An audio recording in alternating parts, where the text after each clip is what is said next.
So I wanted to talk about lactation today.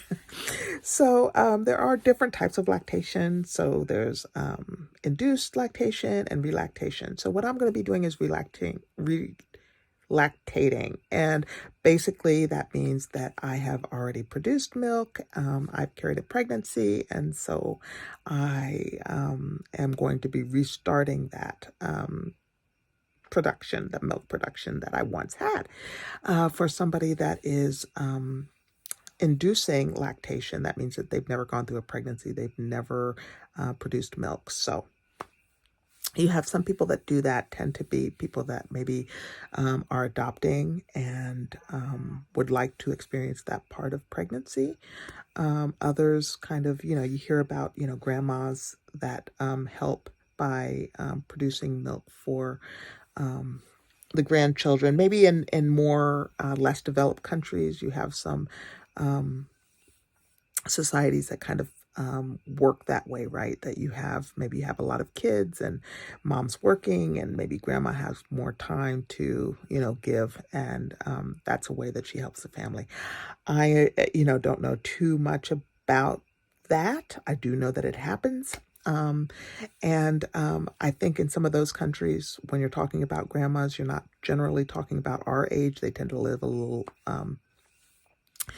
they tend to not live as long. So, yeah, it'd be interesting to get a study on, kind of what ages you look at when you see that in developing countries. Now, here in America, I think I don't have the studies on it, but I just, generally speaking, I think that if you make it to a year, you're doing pretty good.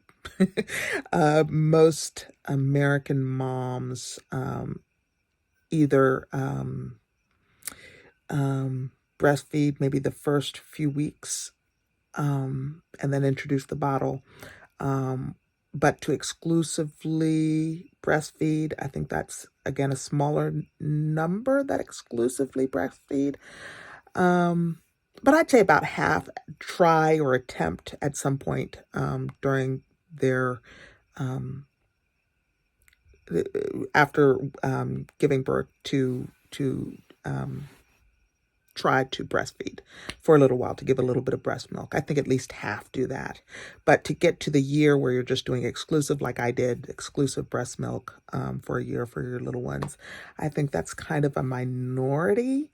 I think around 6 months, a lot of families are looking at kind of introducing other type of foods, and even if that might include even cow's milk or something like that. So anyway, so for the mommies out there that have made it to a year exclusively, that's so good, so awesome. And for you that are formula feeding out there, I think, you always have another opportunity if you want to, if you choose to have another child, and even do what I'm doing with induced lactation or relactation, have another opportunity to experience producing milk and all the good stuff that comes with that. So anyway, I just wanted to say hello again, and I'm going to be having these little talks. I'm trying to get used to being in front of the camera again and just kind of free flowing. I don't want to go too off the beaten path. I mean, I don't want to kind of veer left, because it's easy to do that when you're talking. You have all these thoughts and you just suddenly go in a different direction than what you'd intended to talk about. So mostly I will try to put up front what the discussion is and try to talk about that right away.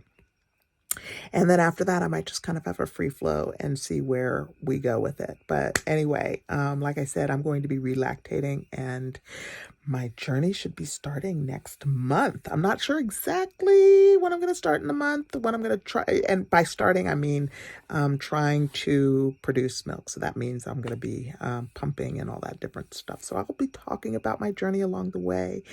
And anyway, I wish you all well wherever you are and whenever you are. Take care, and talk to you again soon. Bye.